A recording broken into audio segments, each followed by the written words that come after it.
यहूदा रचित सुसमाचार अध्याय 13 और 34 और 35 पद को पढ़ेंगे।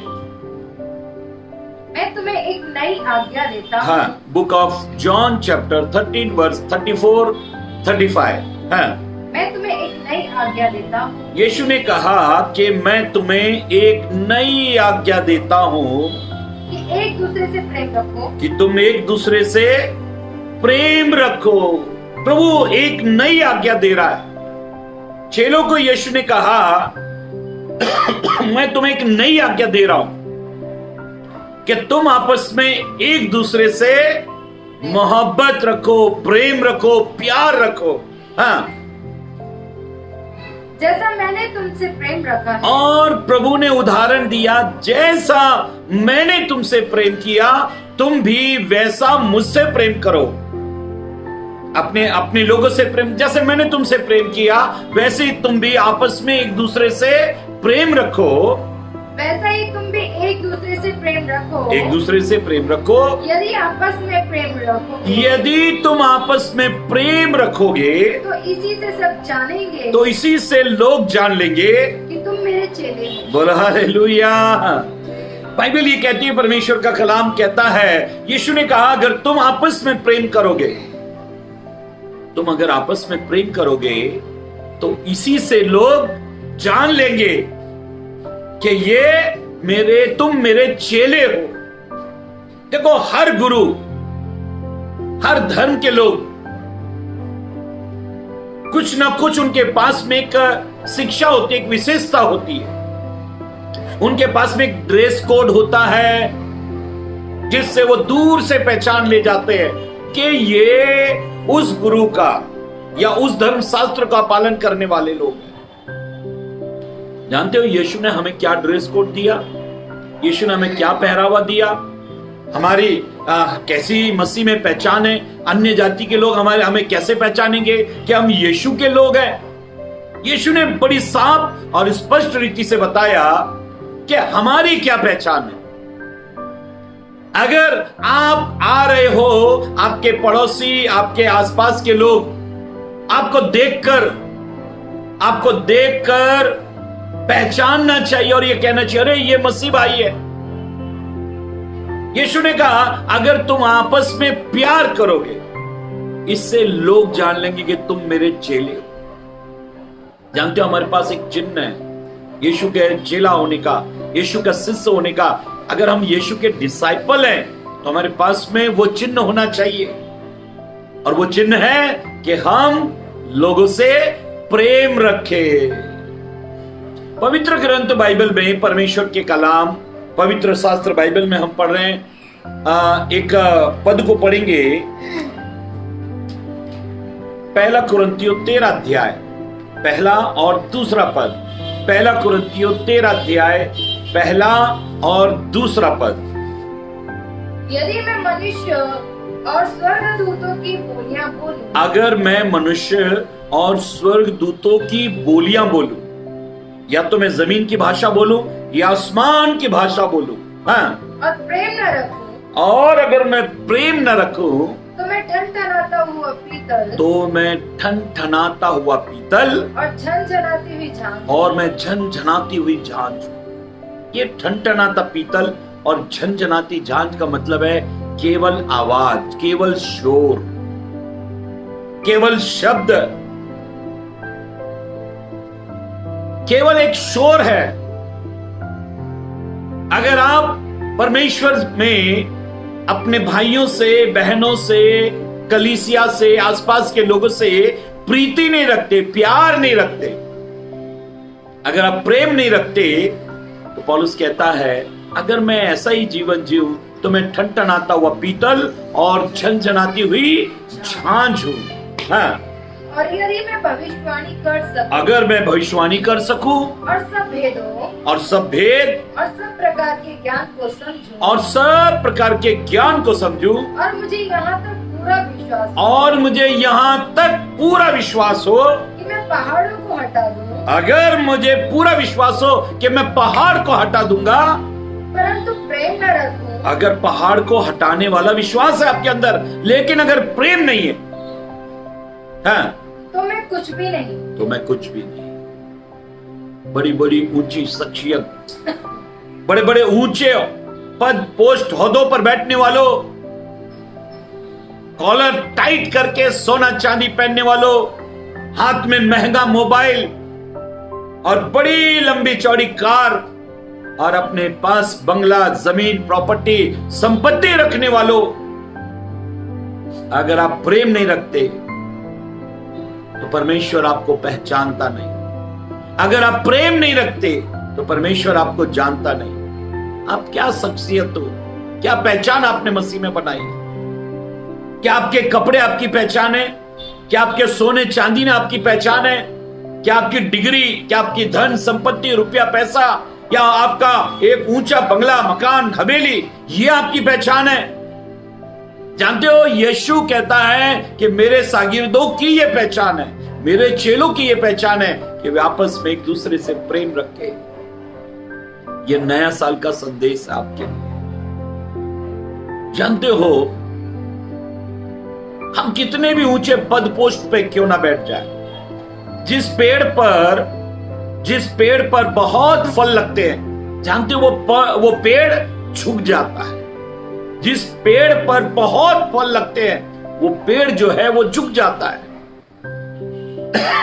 मुझे याद आती है घटना, एक राजा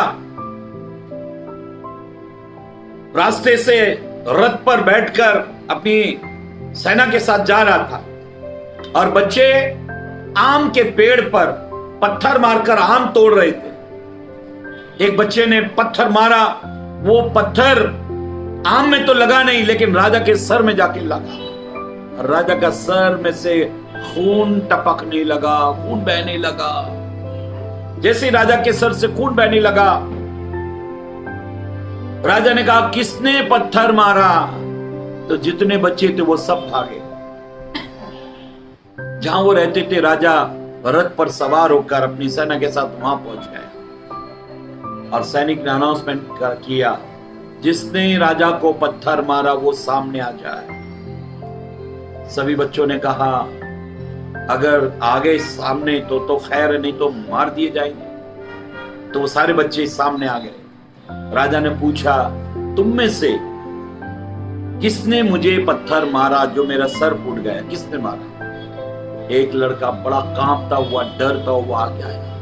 बोला, हुजूर, मालिक, माई बाप साहब, राजा साहब, माफ कर देना, मैं आपको पत्थर नहीं मार रहा, मैं तो आम को पत्थर मार रहा था, लेकिन आपका सर में वो पत्थर लग गया। वो बच्चा रोने लगा। राजा ने उसको गले लगा लिया और सैनिकों को कहा, वो मिठाई इस बच्चे को दो।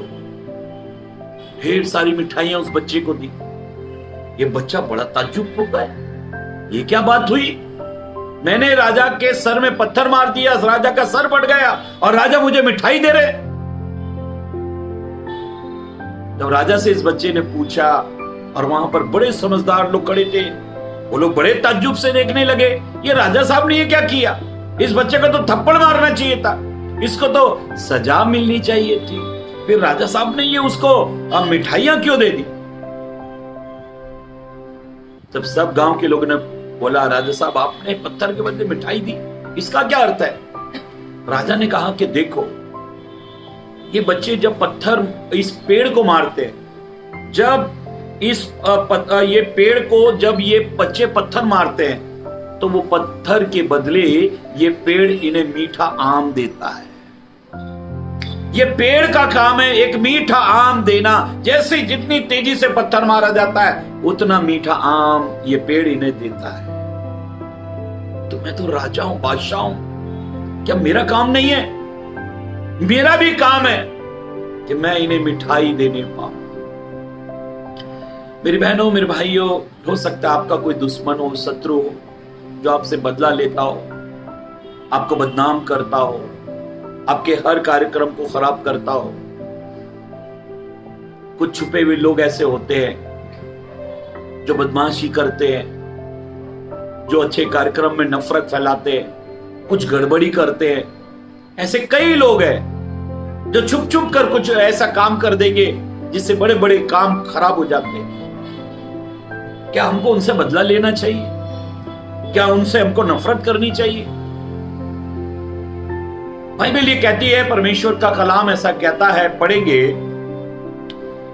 दूसरा शमूएल की किताब अध्याय 9, दूसरा शमूएल की किताब अध्याय 9 और 1 से पढ़े। दूसरा शमूएल अध्याय 9 और 1 से पढ़ेंगे। दाऊद ने पूछा क्या शाऊल के घराने में से कोई अब तक बचा है? दाऊद ने पूछा कि शाऊल राजा के घराने में से अब तक कोई बचा है क्या? जब शाऊल का राज खत्म हो गया, जब शाऊल राजा मर गया और सिंहासन पर दाऊद बैठा, तब दाऊद पूछ रहा है कि राजा शाऊल के घराने में से कोई बचा है क्या? हाँ, जिसको मैं योनातान के कारण प्रीति दिखाऊं, जिसको मैं, शाऊल राजा का एक बेटा था योनातान, और दाऊद की और योनातान की गहरी दोस्ती थी, बड़ा प्यार था, दोनों के अंदर बड़ी प्रीति थी। योनातान की प्रीति के कारण, प्यार के कारण दाऊद चाहता था कि मैं शाऊल के घराने पर प्रीति करूं, प्यार करूं। हाँ, शाऊल के घराने का सिबा नामे एक कर्मचारी था। शाऊल के घराने में एक नौकर रहा करता था। हाँ, वह दाऊद के पास बुलाया गया। वो दाऊद के पास बुलाया गया। और जब राजा ने उससे पूछा, तब दाऊद ने उससे पूछा, क्या तू सिबा है? क्या तू शिबा है? तब उसने कहा, हाँ तेरा दास वही है। हाँ तेरा दास वही है। राजा ने पूछा, दाऊद ने उससे पूछा, क्या शाऊल के घराने में से कोई अब तक बचा है? क्या राजा शाऊल के घराने में से अब तक कोई बचा है जिसको मैं परमेश्वर की सी प्रीति दिखाऊं? जिसको मैं कैसी प्रीति दिखाऊं?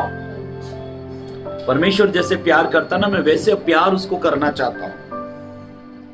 हाँ, आगे बढ़ो। सिबा ने राजा से कहा, सिबा ने, जो शाऊल का कर्मचारी था, उसने राजा दाऊद से कहा, हाँ योनातान का एक बेटा तो है। हाँ, योनातान का एक बेटा तो है जो लंगड़ा है। कैसा है? लंगड़ा है।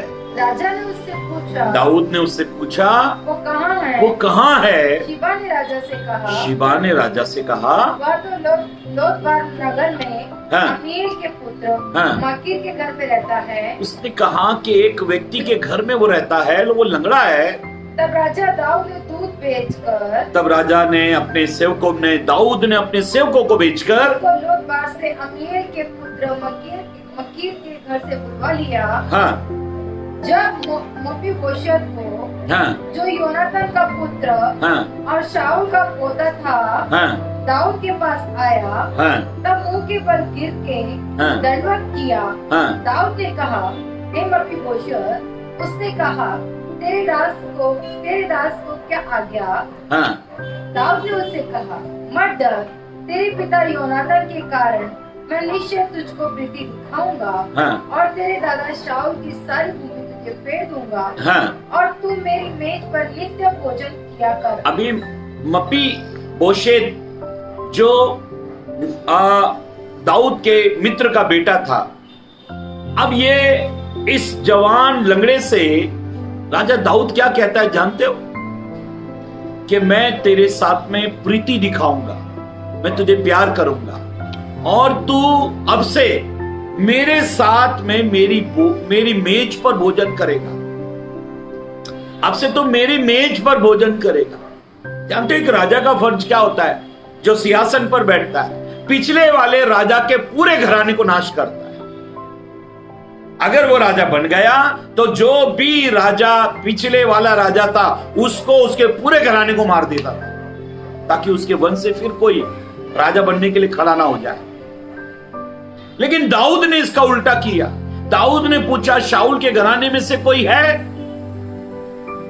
योनातान के कारण मैं उन पर प्रीति दिखाना चाहता हूं, मैं उनसे प्यार करना चाहता हूं। मेरी बहनों, मेरे भाइयों, परमेश्वर के अभिषिक्त हो, शास्त्र में लिखा है कि दाऊद ने क्या किया? योनातान के बेटे मपीबोशेत को बुलवाकर उससे कहा, अब से तू मेरे साथ मेरी मेज पर खाया करेगा। मपीबोशेत कहता है, मैं तो मरा हुआ कुत्ता हूं, मुझ पर इतनी रहमत क्यों? मैं तो लंगड़ा हूं, अगर मैं क्या राजपाट, मैं क्या राजा के सामना करना पाऊंगा? मैं तो मरे हुए कुत्ते के समान। देखो, दाऊद ने एक राजा दूसरे राजा के साथ, उसके घराने के साथ बड़ा क्रूर व्यवहार करता है, लेकिन इसके विपरीत दाऊद ने कहा कि मैं परमेश्वर की सी प्रीति रखना चाहता हूं। मेरी बहनों, मेरे भाइयों, परमेश्वर के अभिषिक्त हो, आप अपने शत्रु के साथ, अपने दुश्मन के साथ, जो आपका बुरा सोचता है, बुरा करता है, जब आपको मौका मिलता है, अवसर मिलता है, तो आप उसके साथ कैसा व्यवहार करते हैं? दाऊद ने कहा, मैं उसके साथ परमेश्वर की सी प्रीति, परमेश्वर का सा प्यार करना चाहता हूं। ऐसे लिखा है कि ये इस्राएल में था और इसके साथ में वो वैसी प्रीति कर रहा है। बाइबल ये कहती है, खुदा का कलाम ये कहता है, अब 10 अध्याय पहले पद से पढ़ेंगे। इसके बाद अमोनियों का राजा मर गया और उसका हनून नामक पुत्र उसके स्थान पर राजा हुआ। हाँ, अमोनियों के एक नया राजा हुआ और वो राजा उस पर राज करने लगा। हाँ, तब दाऊद ने ये सोचा, जैसे हनून के पिता नाहोश ने जैसे मुझको प्रीति दिखाई थी, मुझको प्रेम किया था, वैसे ही मैं भी हानून की प्रीति दिखाऊंगा। वैसे ही उसने कहा कि मैं हानून नामक पुत्र पर, जो उसका बेटा है, उस पर प्रीति दिखाऊंगा। तब दाऊद ने अपने कई कर्मचारी सेवकों को उस हानून के पास में भेजा, उसके पिता के विषय शांति देने के लिए भेज दिया। हाँ, दाऊद के कर्मचारी अमोनियों के देश में आए। जब दाऊद के सेवक कर्मचारी लोग हानून के अमोन के देश में आए, अमोनियों के हाकिम हाँ, अपने स्वामी हानून से कहने लगे। अभी बड़े बड़े हाकिम, बड़े बड़े बुद्धिमान लोग जमा हो गए और कहने लगे, दाऊद ने, इस्राएल के राजा ने कुछ कर्मचारी सेवक भेजे शांति देने के लिए। हाँ, दाऊद ने जो तेरे पास शांति देने वाले भेजे हैं, हाँ, वह क्या तेरी समझ में तेरे पिता का आदर करने के विचार से भेजे हैं? और वो कह रहा है, दाऊद ने उस शांति देने के विचार से नहीं भेजा है। हाँ। हाँ। क्या दाऊद ने अपने कर्मचारियों को तेरे पास इसी विचार से नहीं भेजा, हाँ, कि इस नगर में ढूंढ डाल करके, हाँ, और इसका भेद लेकर इसको उलट दे? हाँ, अभी ऐसे लिखा है, अमोनियों के जितने बुद्धिमान हाकिम थे, वो राजा के पास में, हानून के पास में बैठकर कहने लगे, दाऊद ने बुरी मनसा से ये सेवक भेजे हैं, ये तो अमोनियों का राज लेने के लिए आए, भेद लेने के लिए आए। दाऊद ने कोई प्रीति नहीं दिखाना चाहता, वो इस पर हमला करना चाहता है। जब उन्होंने हानून को बताया, आगे पढ़े, इसलिए हानून ने दाऊद के कर्मचारियों को पकड़ा। इसलिए हानून राजा ने, जो अमोनियों का राजा है, उसने दाऊद के द्वारा भेजे गए कर्मचारियों को पकड़ा और उनकी आधी दाढ़ी मुंडवाकर, उनकी आधी दाढ़ी मुंडवानी। दाढ़ी ऐसे होती है, यहाँ से शुरू, यहाँ ऐसे होती है। उसने क्या किया, यहाँ से यहाँ तक कटवा दिया, इतना हिस्सा कटा दिया। हाँ, और आधे वस्त्र, और पेट और नीचे तक वस्त्र होते हैं, तो उसने आधे वस्त्र अर्थात तक कटवा कर, आधे वस्त्र, जैसे फुल पैंट पहनते हैं तो हाफ पैंट कर दी, फुल शर्ट पहनते हैं तो ब्लाउज जैसा कर दिया। हाँ, उनको जाने दिया और उनकी आधी दाढ़ी और आधे कपड़े फाड़ कर उनको भेजा। हाँ, इसका समाचार पाकर दाऊद ने लोगों को उनसे मिलने के लिए भेजा। जैसे दाऊद को यह मालूम पड़ा कि मेरे भेजे गए कर्मचारियों को, जो अमोनियों में मैंने भेजे थे हानून के पास में, हानून ने मेरे कर्मचारियों के साथ बड़ा दुर्व्यवहार किया है, उनकी बड़ी बेइज्जती की है, उनका बड़ा अपमान किया है।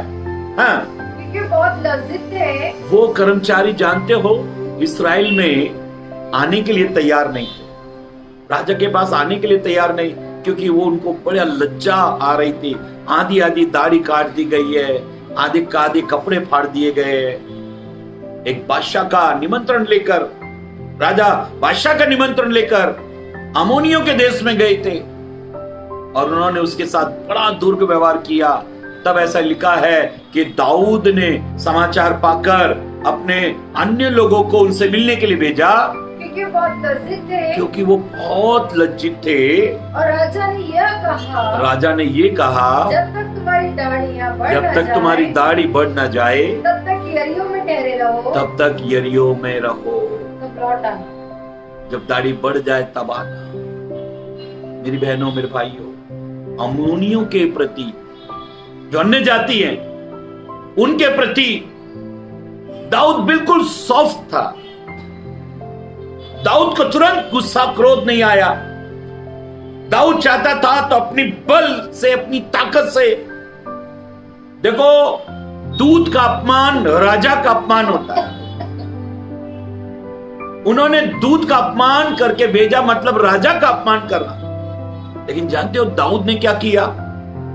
दाऊद ने इसका बदला नहीं लिया और अपने उन कर्मचारियों को, जो राजा दाऊद के महल में आने से लज्जा रहे थे, शर्म आ रही थी, उनको कहा जब दाढ़ी बढ़ जाए तब आ जाए। मेरी बहनों, मेरे भाइयों, दाऊद दो तरीके से प्रेम करने वाला बना। एक जो इस्राएल में रहते हैं और दूसरे अन्य जाति में रहते हैं। एक जो आपके अपने लोग हैं, उनसे आप कैसा व्यवहार करते हो, और अन्य जातियों से आपका व्यवहार कैसा है। आप चर्च में अपने भाइयों से, बहनों से, चर्च कलीसिया से, अपने पास्टर से आपका व्यवहार कैसा है। फिर उसके बाद में आपके आस पड़ोसी अन्य जातियों से आपका व्यवहार कैसा है। हमको प्रभु के लोगों के साथ में हमारा व्यवहार कैसा होना चाहिए और बाहर के लोगों के साथ कैसा व्यवहार होना चाहिए। ये एग्जाम्पल हमको दाऊद के जीवन में मिलता है। जानते हो, दाऊद ने 2 शमूएल 9 अध्याय में राजा शाऊल के घराने पर बड़ी प्रीति दिखाई, जबकि राजा शाऊल ने दाऊद को कई बार जान से मारने का कोशिश की, प्रयत्न किया। उसके बाद अम्मोनियों के राजा, अन्य जाति थे, जो तो इस्राएली नहीं थे, अन्य जातियों की तरफ से भी राजा दाऊद के द्वारा भेजे गए कर्मचारियों का बड़ा अपमान किया गया। जानते हो, दाऊद ने फिर भी कुछ नहीं किया। मेरी बहनों, मेरे भाइयों, आप अपनों के साथ और गैरों के साथ कैसा व्यवहार करते हैं? आप कैसा व्यवहार करते हैं गैरों के साथ? अपनों के साथ, गैरों के साथ कैसा व्यवहार करते हैं? कई बार तो हम अपनों के साथ ही ठीक व्यवहार नहीं कर पाते। कलीसिया में हमारे कई लोगों से वाद विवाद होते हैं। कलीसिया में कई लोगों के चेहरे हम देख नहीं पाते। चर्च में आने वाले कई लोगों के चेहरे हमको अच्छे नहीं लगते, पसंद नहीं लगते। कईयों को तो पास्टर ही पसंद नहीं लगता, पास्टर से नफरत करते हैं। मेरी बहनों, मेरे भाइयों, इस वर्ष में प्रभु यीशु मसीह की नई आज्ञा आपके लिए, आज प्रभु यीशु आपको नई आज्ञा दे रहा है। मेरी बहन, मेरी भाइयों, बेटियों, प्रभु आपको नई आज्ञा दे रहा है। और वो नई आज्ञा क्या है? तुम आपस में ऐसी मोहब्बत करो जैसे मैंने तुमसे प्रीति की, जैसे मैंने तुमसे मोहब्बत की, जैसे मैंने तुमसे प्यार किया। दाऊद ने जैसे प्रीति की, प्यार किया, क्या वैसा प्रेम, क्या वैसी प्रीति, क्या वैसा प्यार आप लोगों के साथ कर सकते हो? बाइबल ये कहती है, खुदा का कलाम, खुदा का वचन ये कहता है, प्रभु के कलाम में, प्रभु के वचन में ऐसा लिखा है, पढ़ो, प्रकाशित वाक्य 2 अध्याय और 1 से लेके 5 तक पढ़ो। हाँ, प्रकाशित वाक्य अध्याय 2 और 1 से लेकर 5 तक पढ़ेंगे। इफिसुस की कलीसिया के दूत को यह लिख, इफिसुस की कलीसिया के दूत को ये लिख, जो 7 तारे अपने दाहिने हाथ में लिए हुए हैं, जो 7 तारे अपने दाहिने हाथ में लिए हुए हैं, सोने की 7 दीवटों के बीच में फिरता है, और सोने के 7 दीवटों के बीच में फिरता है। क्या कहता है? वो प्रभु यूं कहता है, मैं तेरे काम और तेरे परिश्रम और तेरी मेहनत परिश्रम को और तेरे धीरज को जानता हूँ, और यह भी और ये भी कि तू बुरे लोगों को देख नहीं सकता, तू बुरे लोगों को देख नहीं सकता, और जो अपने आप को प्रेरित कहते हैं, और जो अपने आप को प्रेरित कहते हैं, और है ही नहीं, और है ही नहीं, उन्हें तूने परख कर झूठा पाया, उन्हें तूने परख कर झूठा पाया। तू धीरज धरता है, तू धीरज धरता है, और मेरे नाम के लिए दुख उठाते उठाते थका नहीं, और मेरे नाम की खातिर दुख उठाते उठाते थका नहीं। पर मुझे तेरे विरुद्ध यह कहना, लेकिन मुझे तेरे विरुद्ध एक बात कहनी है। तू बहुत बातों में ठीक है, इफिसुस की कलीसिया को यीशु ने कहा तुम बहुत सारी बातों में ठीक हो। हाँ मेरी बहनों मेरे भाइयों, आप अच्छे सिंगर हो, अच्छे गीतकार हो, अच्छे प्रचारक हो, आप आत्माओं को जीतने वाले हो, आप कलीसिया के एक खंबे हो, आप एक अहम किरदार निभाते हो मसीहत में। आपके बिना चर्च सुना सुना सा लगता है, लेकिन प्रभु कहता है मुझे तुझसे एक बात कहनी है, और वो भी तेरे विरोध में कहनी है। हाँ, क्या है वो विरोध की बात? मुझे तेरे विरुद्ध यह कहना, मुझे तेरे विरोध में ये कहना है कि तूने अपना पहला सा प्रेम छोड़ दिया। बस तूने पहला सा प्रेम छोड़ दिया, यही मुझे तेरे विरुद्ध में कहना है। तूने प्रेम छोड़ दिया। बिना प्रेम के कितने बड़े बड़े काम, पहाड़ों को हटाने वाला काम, चंगाई वाले काम, भविष्यवाणी करने वाले काम, लेकिन प्रेम नहीं रखते। क्या आपका ऐसा स्वभाव है? क्या आज का वचन आपके हृदय को छू रहा है? क्या आपको ऐसा लग रहा है कि मैंने जो कुछ भी मैं कर रहा हूं, क्या मैं बिना प्रेम के कर रहा हूं? ये नए वर्ष में सबसे ज्यादा हमको प्रीति दिखानी है, एक दूसरे से प्यार दिखाना है। बहनों, आपके पति को आपको ज्यादा प्यार दिखाना है। वो संसार में खो ना जाए, भटक ना जाए। जानते हो, उड़ाऊ पुत्र जो है अपने बाप के घर को याद करके सुअरों में से निकला। अगर आप चाहते हो कि गलत चीजों में फंसे हुए लोग गंदगी से निकले, तो आपका प्रेम उनको याद आना चाहिए। ये माता पिता, अगर आप अपने बच्चों से नफरत करते हो तो उनके ऊपर प्रीति दिखाओ, प्रेम दिखाओ। आपके प्यार को वो लोग याद करना चाहिए। उड़ाऊ पुत्र अपने पिता की प्रीति प्यार के कारण वो कर्मचारियों के साथ में इतनी अच्छी प्रीति रखता है, उन्हें पेट भरने से अधिक भोजन देता है। बस ये बात उड़ाऊ पुत्र के अंदर आ गई और वो सुअरों के बीच से अपने पिता के पास दौड़ा चला आया। आप एक दूसरे से ऐसा प्यार करो। क्या आप भाई भाई लड़ रहे हो? क्या बहनें बहनें लड़ रही हैं? क्या पति पत्नी आप लड़ रहे हो? क्या दो सेवक लड़ रहे हो? आज मैं सुभाष गिल और अर्नेस्ट मल का एक प्रचार, सुभाष गिल का एक प्रचार सुन रहा था, जो वो अर्नेस्ट मल के विषय में बता रहे थे। सुभाष गिल ने कहा, अर्नेस्ट मल ने कहा सुभाष गिल से कि सुभाष, हम दोनों का मंच पर आना, स्टेज पर आना, ये एक बहुत बड़ा चमत्कार है, एक बहुत बड़ा मिरेकल है। उन्होंने कहा दोनों का स्टेज पर आकर गीत गाना, इसमें कौन सा मिरेकल है? उन्होंने कहा कि आजकल जितने भी गीतकार हैं वो एक दूसरे के विरोध में है, वो एक दूसरे के विरोध में, वो एक दूसरे का सामना करते हैं, वो एक दूसरे से झगड़ते हैं। एक सिंगर दूसरे सिंगर के गीतों को काटता है, उसको गलत साबित करना चाहता है। एक प्रचारक दूसरे प्रचार से नफरत करता है, एक कलीसिया दूसरी कलीसिया से नफरत करती है, एक पासवान दूसरे पासवान से नफरत करता है। ये गुटबाजी चर्चेस में सब जगह चालू है। जानते हो, अर्नेस्ट मल जो बहुत बड़े प्रभु के दास सिंगर थे, उन्होंने सुभाष गिल को कहा कि हमारा मंच पर इकट्ठे रहना, और जब तक वो जिंदा रहे वो मंच पर कभी उन्होंने एक दूसरे को क्रॉस नहीं किया, कभी एक दूसरे से आगे निकलने के लिए उन्होंने एक दूसरे को गिराया नहीं।